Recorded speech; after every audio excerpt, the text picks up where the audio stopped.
তাহলে মন্ত্রী সব কাজ ঠিকঠাক ভাবে করে এসেছো, তাই তো? আগে মহারাজ, আমি কোন করি না আপনি বলুন। আমি শুধু আপনাকে ওই কোষাগার থেকে মোহর সরানোর কাজটাই খুব ভালোভাবে করতে দেখেছি মন্ত্রী মশাই। আর বাকি সব কাজে তো আপনি লবডঙ্কা। গোপাল, মুখ সামলে কথা বলো, হ্যাঁ? বেশি বাড়াবাড়ি করো না। কি বলতে চাইছেন মন্ত্রী মশাই? বাড়াবাড়ি করলে মারামারি হয়ে যাবে? আচ্ছা, হয়েছে হয়েছে, অনেক হয়েছে, সকলে এইবারে থামো। ঝগড়াঝাটি বন্ধ হোক, এমনিতেই খুব গরম। বলছি কি, যা গরম পড়েছে এইখানে তো থাকাটাই দায় হয়ে যাচ্ছে। উফ, আর যে পেরে উঠছি না। মনে হয় আপাতত এখান থেকে কদিনের জন্যে। মহারাজ, বাইরে রাজ্যের প্রজারা জড়ো হয়েছে, সকলে মিলে বিক্ষোভ করছে। একবার একবার শিগগির আসুন মহারাজ, নইলে সাংঘাতিক কিছু একটা ঘটে যাবে। কি হলো? আবারও কোনো সমস্যা হলো নাকি? আমাদের রাজ্যের প্রজারা তো যথেষ্ট বোঝদার, তারা তো এমনি এমনি ঝামেলা ঝঞ্ঝাট সৃষ্টি করার মানুষ নয়। গোপাল, চলো গিয়ে দেখি।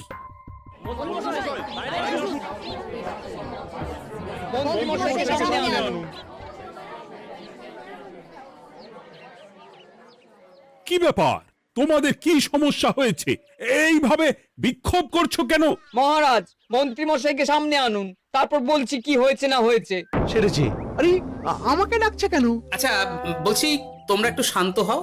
আমি বুঝতে পারছি তোমরা কিছু একটা কারণে খুবই অসন্তুষ্ট হয়েছো, তাই সেই জন্য বলছি আগে শান্ত হও, তারপর বলো মন্ত্রী মশাইকে কেন খুঁজছো, উনি কি করেছেন?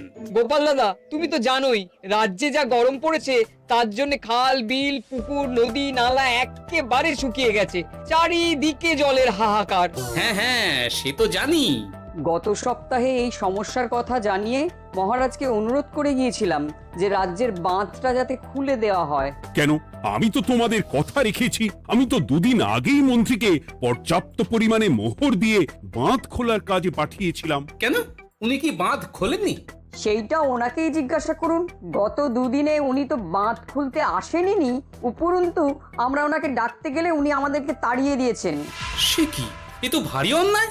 দুদিন ধরে অপেক্ষা করে আর না থাকতে পেরে আজকে আমরা এখানে এসেছি। এই অবস্থায় আমরা কি করব? যদি আমাদেরকে আমাদের রাজ্য সাহায্য না করে তাহলে কোথায় যাব আমরা? ছি ছি ছি, আমি তো ভাবতেই পারছি না। মন্ত্রী, এই মন্ত্রী! মহারাজ, মন্ত্রী মশাইয়ের ব্যাপারটা পরে দেখে নিচ্ছি, আগে এদেরকে শান্ত করেই চলুন। মনে রাখবেন, প্রজারা একবার বিপক্ষে চলে গেলে কিন্তু খুব মুশকিল হয়ে যাবে। শোনো সকলে, তোমরা আজকের দিনটা একটু কষ্ট করো। আমি কথা দিচ্ছি, কাল সকাল হলেই বাঁধ খোলার ব্যবস্থা করব, ঠিক আছে? ঠিক কথা বলেছো তো গোপাল দাদা। দাদা বলে যখন ডাকো, তখন দেখো এই দাদা তার ভাইদের কিছুতেই নিরাশ করবে না। শুধু আজকের দিনটা একটু চেয়ে নিচ্ছি, ব্যাস। ঠিক আছে, আজকে আমরা চলে যাচ্ছি, কিন্তু কালকে কিছু না হলেই। কোনো কিন্তুরই জায়গায় নেই পুঁটির বাবা। আর তোমরা রাগ করো না। চিন্তা করো না, সকাল হলেই সাঙ্গ পাঙ্গ নিয়ে আমি বাঁধ খোলার কাজে নেমে যাব।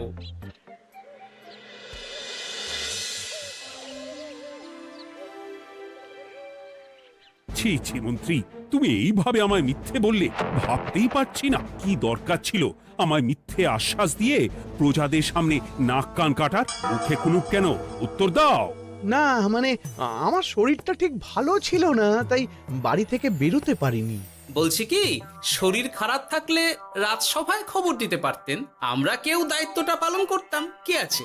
সমস্ত মোহরগুলো একস্থ করে ঘাপটি মারলেন ঘরে।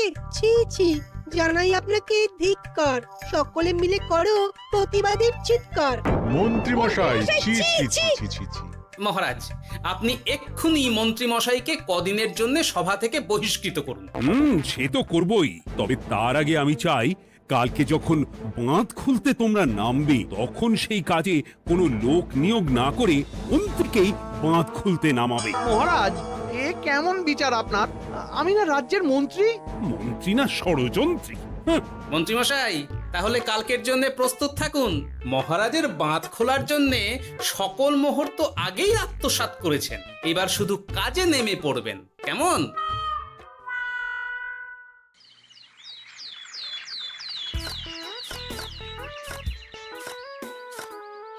ওহ গোপাল, এইবারে ছেড়ে দাও, আর পারছি পাচ্ছি না।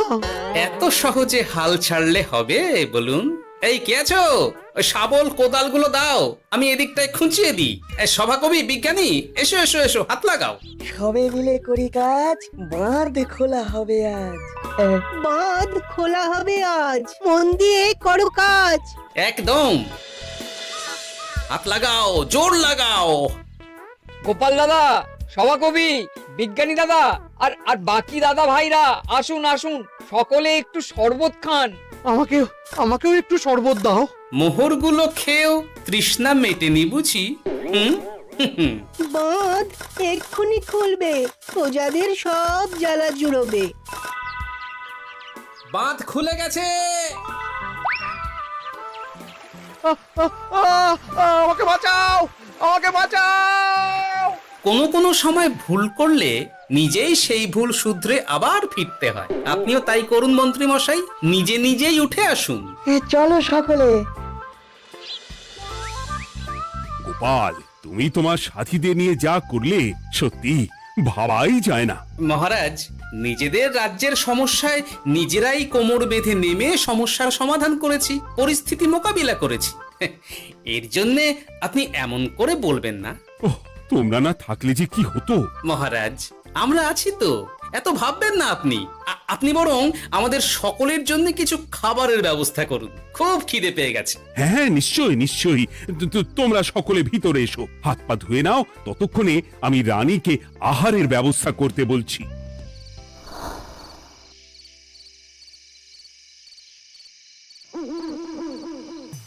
ওমা গো, ওমা বাঁচাও, কি শরীর খারাপটাই না লাগছে গো। একে গিন্নি, বাবারে, কি হয়েছেটা কি? ও, তুমি এইভাবে এখানে শুয়ে কাতরাচ্ছ কেন? বলি তুমি এসেছো? হ্যাঁ, এই তো আমি চলে এসেছি। কি হয়েছে গিন্নি? তোমার কোথায় কষ্ট হচ্ছে? গরমে হাঁসফাঁস করছি গো, পারছি না। রান্না করতে গিয়ে খুব বাজে অবস্থা হয়ে গেছে গো, এই থেকে এইখানে পড়ে পড়ে গড়াচ্ছি। ওহ, ঠিক আছে, আজ আর রান্না করতে হবে না গিন্নি, আমি রাজবাড়ি থেকে খেয়ে এসেছি। বাহ, নিজে খেয়ে এসেছো বলে আর রান্না করতে হবে না বলে দিলে, হ্যাঁ? এদিকে রাত্রে আমি খাবো কি সে খেয়াল আছে? হ্যাঁ হ্যাঁ, খেয়াল আছে, খেয়াল আছে। যাও, আমার জন্য রান্না চাপাও আর একটু জল দাও। দেখো, এত গরম পড়ে কৃষ্ণনগরের অবস্থা শোচনীয় হয়ে গেছে। বয়স্ক লোকেরা কোনো কাজই করতে পারছে না। সত্যি তো, এই গরমে রান্না করাটা খুবই কঠিন গিন্নি। কি বললে? আমি বয়স্ক লোক? আমার বয়স হয়ে গেছে, তাহলে নিজে কি? হ্যাঁ, এই না না গিন্নি, আমি তোমায় কিছু বলিনি। আমি গোটা কৃষ্ণনগরের সাধারণ বয়স্কাদের উদ্দেশ্যেই কথাটা বললাম। তোমার তো বয়স হয়েছে বলে মনেই হয় না গিন্নি। ও তাই বলো?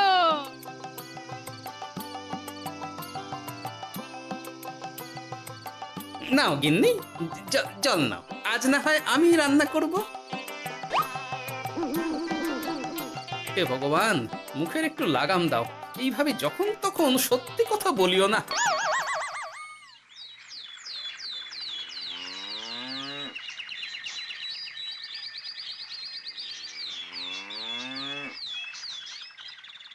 গোপাল দাদা, ও গোপাল দাদা, একবারটি বাইরে এসো, মহারাজ জরুরি তলব করেছেন।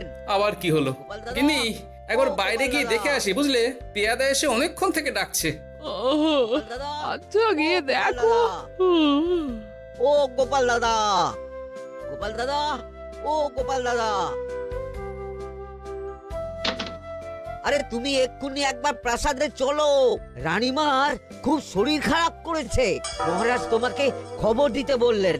ঠিক আছে, তুমি যাও, আমি আসছি।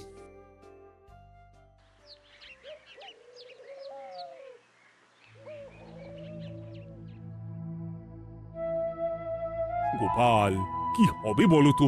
রানী তো দুমদাম করে ব্যারামে পড়ে না। মহারাজ, ভয় পাবেন না, আমরা আছি তো। বৈদ্যকে পরীক্ষা করতে দিন, দেখি সে কি বলে। মহারাজ, অতিরিক্ত গরমের জন্য শরীরটা খারাপ হয়েছে। আসলে উনি এই তীব্র দাবদাহ নিতে পারেননি। তবে চিন্তা করবেন না মহারাজ, আমি বাড়ি গিয়ে এক ধরনের বিশেষ পথ্য পাঠিয়ে দিচ্ছি। রানীমা খেলেই সুস্থ হয়ে উঠবেন। মহারাজ, নিজের কানেই তো শুনলেন রানীমার তেমন গুরুতর কিছু হয়নি, চিন্তা করবেন না, বৈদ্যর ওষুধে উনি সেরে উঠবেন। যাওয়ার আগে একটা কথা বলে যাই, গরমের এই দাবদাহ কিন্তু আরো ভয়ঙ্কর হবে, তাই সকলে খুব সাবধানে থাকবেন। শরীর যাতে ঠান্ডা থাকে এমন হালকা পাতলা খাবার খাবেন। আসি, রাজসভায় দেখা হবে। মহারাজ, বৈদ্যমশাই কিন্তু এটা ঠিক বলেছেন, গরম আরো বাড়বে, তাই দুজনেই খুব সাবধানে থাকবেন, কেমন? গতকাল তো আমার গিন্নিও গরমের চোটে কুপকাত হয়ে গেছিল, শেষমেশ আমাকে বাড়ি গিয়ে রান্না করতে হলো আর কি। ও বাবা, তাই নাকি? তাহলে তো খুবই চিন্তার ব্যাপার। আচ্ছা মহারাজ, আমি তাহলে এখন আসি, আবার রাজসভায় দেখা হবে। এই গরমে আর এখানে থাকতে পারছি না, বলছি কদিনের জন্য না একটু অন্য কোথাও গেলে হয় না গো? গিন্নি, এই গরমে ঘরেই থাকো, অন্য কোথাও যাওয়ার মোটে নাম করো না। বাইরে বেরোতে গিয়ে যদি কোনোভাবে গরম হাওয়া শরীরে লেগে যায় তাহলে বিপত্তির আর শেষ থাকবে না গিন্নি। কিন্তু এখানেও তো যা গরম পড়েছে, পচে গলে মরে যাই আর কি। উফ গিন্নি, দয়া করে এইসব বাজে কথা বলা বন্ধ করো তো, আমার আয়ুর থেকেও তোমার আয়ু দীর্ঘ হোক। বাহ, তুমি এসব কথা কোথা থেকে শিখলে গো? হুম? এই তো তোমার থেকে আর কি। গোপাল, গোপাল, রাজ্যের অবস্থা খুবই বেহাল। এই সবই আমাদের পোড়া কপাল। আরে সভাকবি, কি হয়েছে? তোমাকে দেখে তো মনে হচ্ছে তুমি কিছু... বিজ্ঞানী মহারাজ দুজনেই অজ্ঞান, ঘটি ঘটি জল ঢেলেও ফেরাতে পারেনি তাদের জ্ঞান। কি বলছো কি? তা তুমি এই ব্যাপারটা জানলে কি করে? গিয়েছিলাম একটু আগে বিজ্ঞানীর বাড়ি, গিয়ে দেখি লোকজনের ভিড় সারি সারি। সে কি? শুনলাম মহারাজ তাকে কিছু বলতে এসেছিলেন, তারপরে দুজনে বাইরে বেরিয়ে আসতেই অজ্ঞান হয়ে গেলেন। মহারাজ বিজ্ঞানীর বাড়ি গিয়েছিলেন, তাও আবার রানীমাকে ছেড়ে? রাজবৈদ্য কত করে বললেন এই সময় যখন তখন ঘরের বাইরে বেরোবেন না, কে শোনে কার কথা?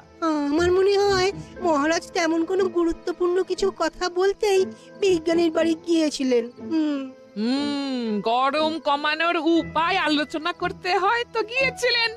আমাদের মহারাজ তো নিজের চোখেই দেখেছেন এই তীব্র গরমের চোটে রাজ্যের কি অবস্থা, কি অবস্থা। ঠিক বলেছো গিন্নি, আমার এই কথাটা তো মাথাতেই আসেনি। ধন্যবাদ গিন্নি, অসংখ্য ধন্যবাদ তোমায়। আমায় পরে ধন্যবাদ জানিও। হ্যাঁ, এখন আর দেরি না করে বৈদ্য মশাইকে সঙ্গে নিয়ে বিজ্ঞানী মশাইয়ের বাড়ি যাও। হ্যাঁ,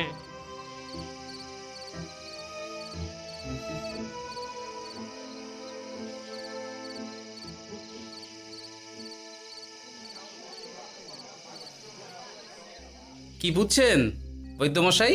খুব একটা ভালো কিছু বুঝছি না গোপাল। দেখো, সত্যি বলতে ওই কৃষ্ণনগরের অবস্থা খুবই বাজে, তাই এখানকার মানুষেরা একে একে অসুস্থ হয়ে পড়ছে। বাইরের অবস্থাটাও তো ভালো নয়, বুঝতেই পারছো। এখন সান্ধ্যকালীন হাওয়াতেও গরমের তাত রয়েছে। দেখুন, রাজ্যের যা অবস্থা তাতে যদি রাজ্যের মাথা থেকে সমস্ত প্রশাসনিক প্রধানরাই অসুস্থ হয়ে পড়েন তাহলে তো ভীষণ বিপদ। সে তো বটেই, এই জন্যেই আমি বলি কি, মহারাজ সহ সকল সভাসদেরা এই রাজ্য ছেড়ে কদিনের জন্য পাহাড়ি কোনো এক জায়গায় গিয়ে থাকুন, পরিবার নিয়েই যান। দেখুন, আগে নিজেরা বাঁচলে তবে তো রাজ্যবাসীকে ভালো রাখতে পারবেন, তাই না? কথাটা কিন্তু মন্দ বলেনি বৈদ্য।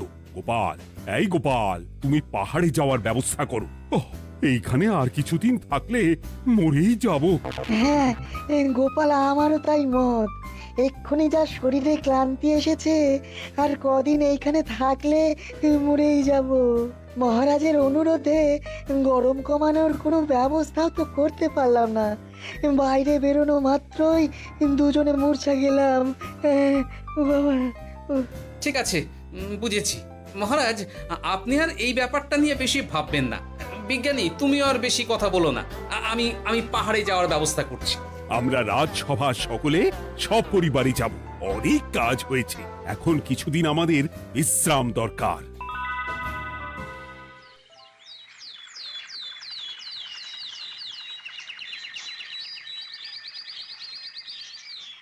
এ কি গোপাল, মন্ত্রীকেও তুমি আমাদের সঙ্গে নিয়ে যাচ্ছ?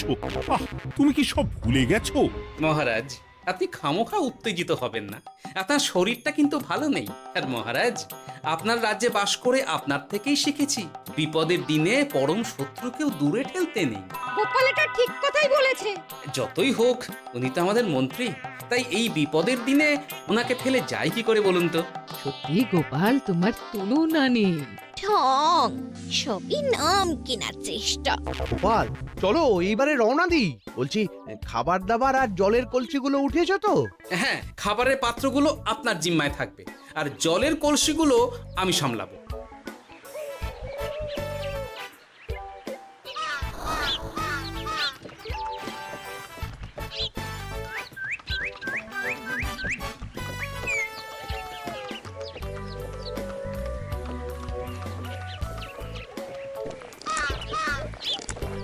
কি গো, তুমি খাবার ছেড়ে শুধুই জল খাচ্ছ?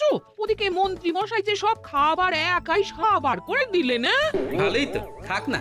এরপরে বড় বাইরে যেতে হলে বুঝবে, আমি তো ওই জন্যই নিজের জিম্মায় শুধুমাত্র জল নিয়েছি। দেখো, জল খেলে ছোট বাইরে যাওয়ার দরকার হলে চলে যেতে পারবো, কিন্তু বড় বাইরে যাওয়ার দরকার হলে তো যেখানে সেখানে যেতে পারবো না। তাই জলই সই। কিন্তু সবার জল যদি তুমি একাই শেষ করে দিলে তাহলে? এই রে, এটা তো ঠিক বলেছো গিন্নি। পথে ঘাটে কোনো পানীয় জলের পুকুর বা কুয়ো দেখলে জল ভরে নিতে হবে, বুঝলে?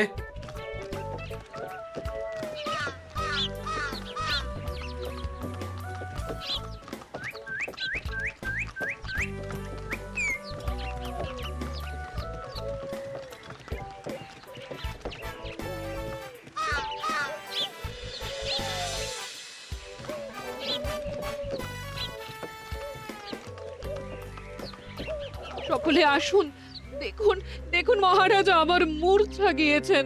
আসুন। সে কি, কৃষ্ণনগর পেরিয়ে এসেছি, এখন এই অচেনা অজানা জায়গায় এসে মূর্ছা গেলেন? গিনি, চলো তো শিগগির গিয়ে দেখি। কেউ ঘাবড়াবেন না, মহারাজের শরীরটা আসলে খুব দুর্বল ছিল তো, তাই মূর্ছা গিয়েছেন। তবে চিন্তার কিছু নেই, আমি এক ধরনের পথ্য দিচ্ছি, এটা খেলেই উনি আবার সুস্থ হয়ে যাবেন। ঠিক আছে বৈদ্য মশাই, আপনি তাহলে যত তাড়াতাড়ি সম্ভব পথ্যটা তৈরি করুন। হ্যাঁ, আমার এই পথ্যটা তৈরি করার জন্যে একটু জলের প্রয়োজন। একটু জলের ব্যবস্থা করুন তো। এ মা, বলি গাড়িতে যে এক ফোঁটাও জল নেই গো, কি হবে? এই গোপাল, তুমি একাই সব জল খেয়ে বসে আছো? হ্যাঁ গোপাল, এখন এসব বাদ দাও, চলো একটু জলের ব্যবস্থা করি। হ্যাঁ, খানাখন্দ, খাল, বিল, নদী, সমুদ্র, যেখান থেকে পারো জল নিয়ে এসো। জল ছাড়া এই পথ্য বানানো অসম্ভব। গোপাল, এ কি করা যায় বলো? দাঁড়াও, আমি একটু ছোট বাইরে থেকে ঘুরে আসছি। হ্যাঁ, খুব জোরে বেগ আসছে, ত্যাগ না করতে পারলে বুদ্ধি খুলবে না।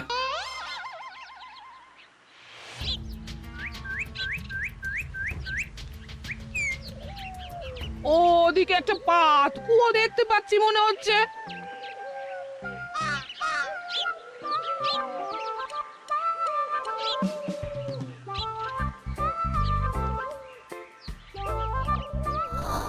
জল কোথা থেকে পাবো? তবে কি জলের অভাবে আজকে মহারাজ সুস্থ হতে পারবেন না? রানীমা, ব্যাকুল হবেন না, আমি আমি আছি তো। আমি থাকতে কিচ্ছু অঘটন ঘটবে না। সকলে শুনুন, বিশেষত মহিলাদের বলছি, আপনারা সকলে নিজেদের কাছে যত শাড়ি আছে সেই প্রত্যেকটা শাড়ি আমাকে দিন। আমি শাড়ি জুড়ে জুড়ে লম্বা রশ্মি বানাবো, তারপর সেই রশ্মিতে বালতি ঝুলিয়ে জল তুলব। দয়া করে কেউ দেরি করবেন না।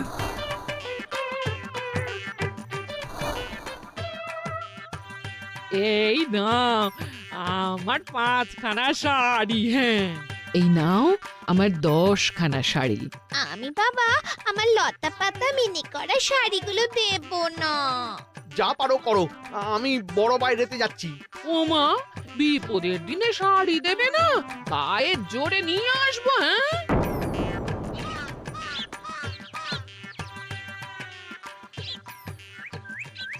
এ বাবা, এখনো কিছুটা কাপড় লাগবে তো। যা গভীর পাতকুয়া, সবার সব শাড়ি তো কাজে লাগিয়ে দিয়েছি, এখন কি হবে? আরে ওই তো কার একটা ঝোপের কাছে ধুতি পড়ে রয়েছে, যাই ওইটাই নিয়ে নি। এই গোপাল গোপাল, আরে করো কি ওটা তো আমার ধুতি। আরে আরে আমি এই ঝোপে বড় বাইরের জন্য এসেছি।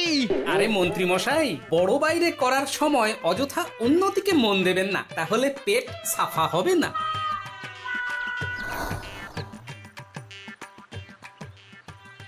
গোপাল, তুমি ছিলে বলে এই যাত্রাতে রক্ষা পেলাম। ভগবান তোমাদের অনেক অনেক মঙ্গল করুক। এই দেখো না, ওরা না আমার লতা পাতা আঁকা শাড়িগুলো নিয়ে নিয়েছে। এই, দূর তোমার শাড়ির লতা পাতা, আমি নিজেই জড়িয়েছি বড় বড় ঘাস পাতা। চুল করছে রে, দূর ছাতা।